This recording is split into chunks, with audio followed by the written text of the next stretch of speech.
Today, I'm gonna show you guys my little brown box. I think you'll find it's just what the doctor ordered. The amp doctor, that is.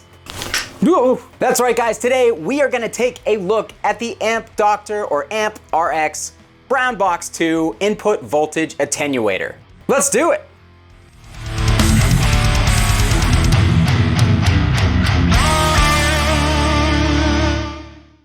Alright guys, hope you're doing great out there today. If this is your first time here at my channel, my name is Kyle, and what I do here is take all sorts of awesome high gain related guitar equipment, record it with a simple setup, and give you the unprocessed audio on your end. But today, we're gonna sidestep all that a little bit, and we are going to talk about a neat little device that was originally designed to help get the right voltage from the wall to vintage amplifiers in order to protect their internal components and the vintage tubes that were in them. But it turns out it serves more than just one purpose, and we're gonna talk about some of those purposes today. Hey guys, post-production Kyle here, and because, shocker, I suck at my job, I totally forgot to mention in the beginning of this video that this is actually a sponsored video from my friends over at Sweetwater. Sweetwater reached out and asked me if I wanted to check out the brown box, and they provided the unit for me to share with you guys here on the channel. So huge shout to Sweetwater as always for sponsoring this video, for supporting the channel. And if you guys want to pick up the brown box 2 at the end of this video, or you have any other gear needs and desires, you know what to do. Click that Sweetwater affiliate link down below, help out your boy, and get something nice for yourself at the same time. You deserve it. With that being said, this is a sponsored video. I am being paid to share this with you guys here on the channel, so feel free to take everything that I have to say with a massive grain of salt. You're more than fair to do so, but just know I'm gonna give you my honest thoughts and opinions, as I always do. Keep that in mind. Again, that affiliate link will be down below in the description and in the comments of this video, and thanks again to Sweetwater for sponsoring this video. Now, one of the most common comments in regards to my channel is people always commenting on tube maintenance because I own so many different tube amps. They're always like, dude, what is your tube maintenance budget? How much do you spend on tubes? How many spare tubes do you have in your stash? Tubes, blah, blah, blah. Tubes don't matter. That's a totally different video. And when it comes to saving your tubes, there's really only a couple things that you can do, and that is usually running your bias lower and basically not playing your amps at loud volumes. So the Brown Box 2 is essentially a variac and a voltmeter combined together into one sleek little box. And the main purpose of this device is to make sure that your vintage amplifier is seeing the right voltage from the wall. Now, a lot of people don't know this, a lot of people don't even think about this, but the voltage coming out of your wall here in the United States can vary greatly. Very greatly. So in the 40s, 50s, 60s, when a lot of houses were going up in the suburbs, 117 volts was really kind of like the target voltage that they were going for when they were wiring up all these new buildings. And you will actually find on a lot of old like Fender amps and stuff that 117 volts is actually what the amplifiers are rated for. It'll say it right on the back of the amplifier near the mains power plug cable. Something. But not only has that kind of varied over time, but you also have to factor in your drunk uncle stopping by to fix an electrical problem while he's a few beers deep. Doing a hack job and then crashing on your couch can actually result in that voltage from the wall being a lot higher. I have heard people say that the voltage gets as high as 127 volts, 128 volts here in the United States. So from 117 to 127, 128, you may think that that might not sound like much, and for certain amplifiers it isn't. As far as I understand it, I am no expert on the topic. I am just going off of what I have heard and what I have read from much smarter people who actually know what they're talking about. Bigger amplifiers, even if they are vintage, such as like a 100-watt Marshall with like 6550s in it, that 10 volts isn't gonna make a huge difference. But when you get into amps that are smaller power sections and smaller tubes, it's going to make more of a difference. So if you've ever played something like a Vox AC 30 and it just sounded way too stiff and way too harsh, there's a good chance that the voltage coming out of the wall when you were playing that amp was higher than the actual amplifier itself was rated for. Now, that can have a couple of different adverse effects on the amplifier. It can actually put too much power into the components, and it can age the opponents. It'll age your opponents more quickly. That's actually a good thing because we want to get those guys the hell out of here, right?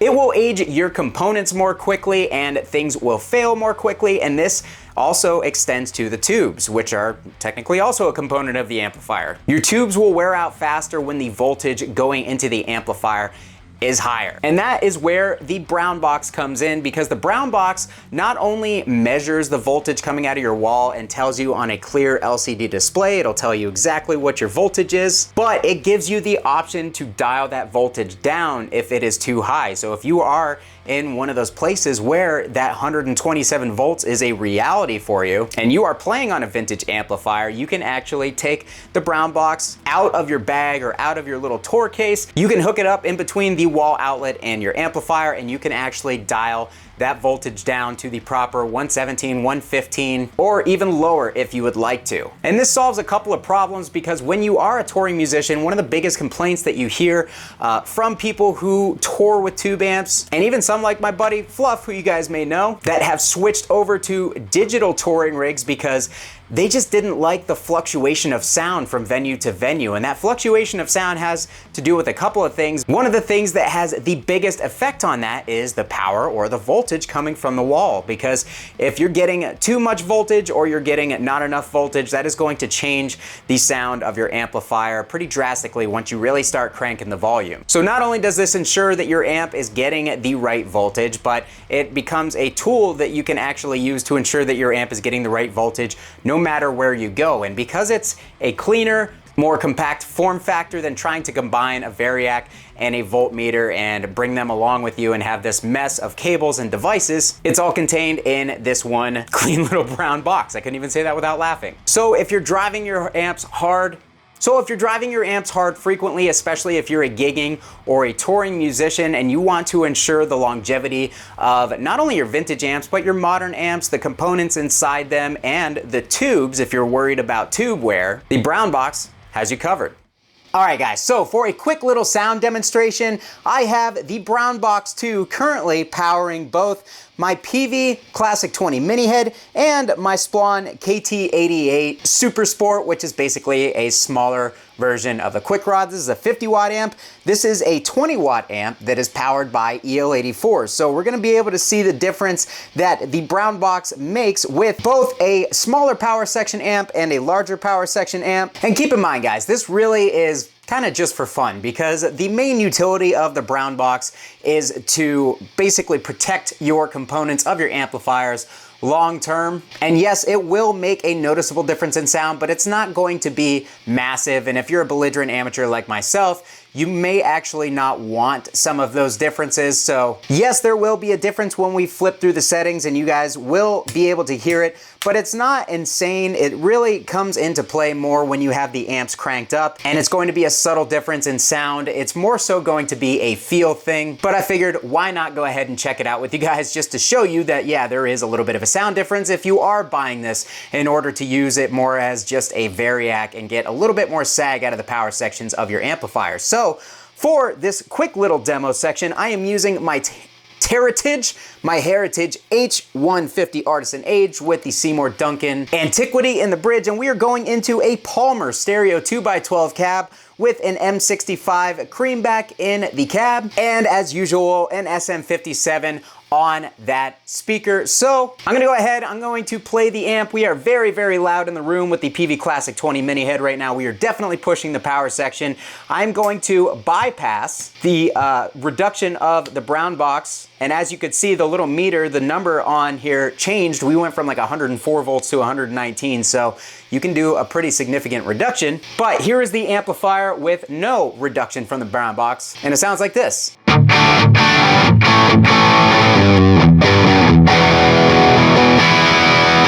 All right, so just to show you the most extreme that you're going to get out of this unit, we're going to go ahead and we're going to kick it all the way to the most extreme attenuation settings.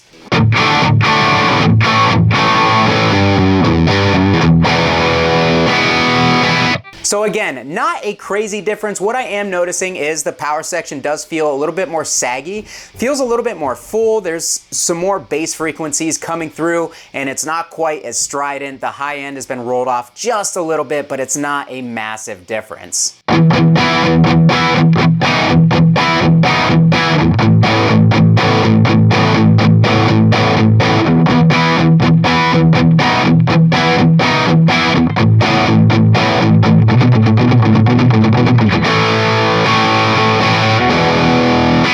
So again, let's go all the way back down to the bypass setting.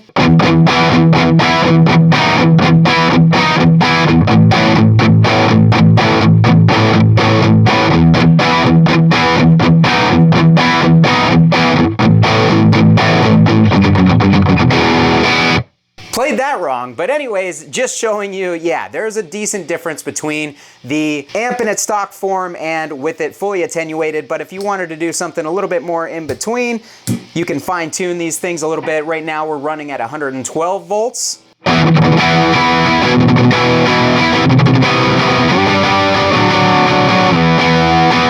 Bump it down a couple more steps all the way to that full setting, all the way down to 104 volts.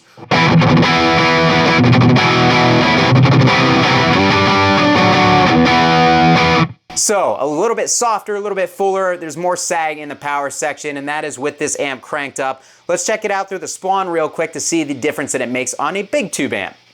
Okay guys, so again, we have the brown box bypass. This is the amp in its stock form with no power attenuation.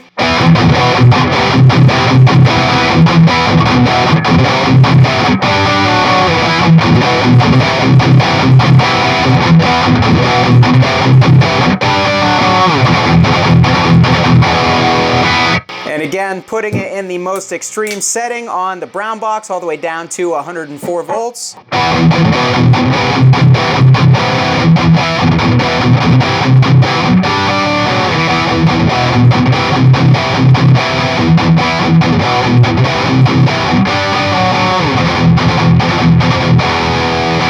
Honestly, not a huge difference in the overall sound, but it is a little sweeter. Where I am noticing most of the difference is in the feel. A lot of people have said that the Spawn amplifiers have too stiff of a feel, and this really softens it up significantly. So if you have a Spawn amplifier that doesn't have the B+ voltage drop mod, or you just have any sort of like vintage Marshall that you feel like the voltage is a little too intense on, and you want to soften up the feel of the amplifier, this thing is going to do that. So not only is it going to be able to do that, but again, it's going to do something with words. It's going to protect those internal components of the amplifier long term. Let's do one more riff and then we'll call it a day on this thing.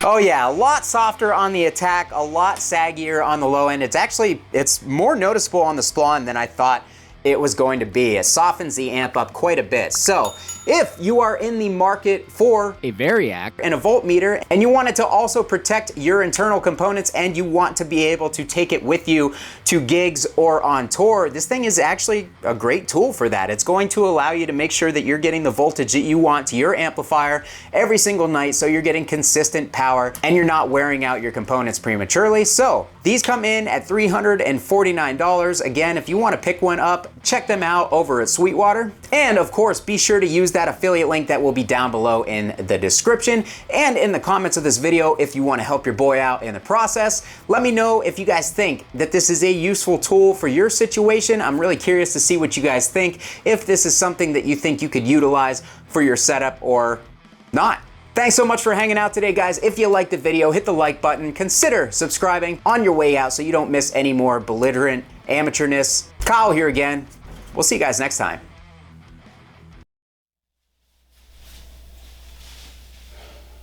You know what this wall is missing? Another amp.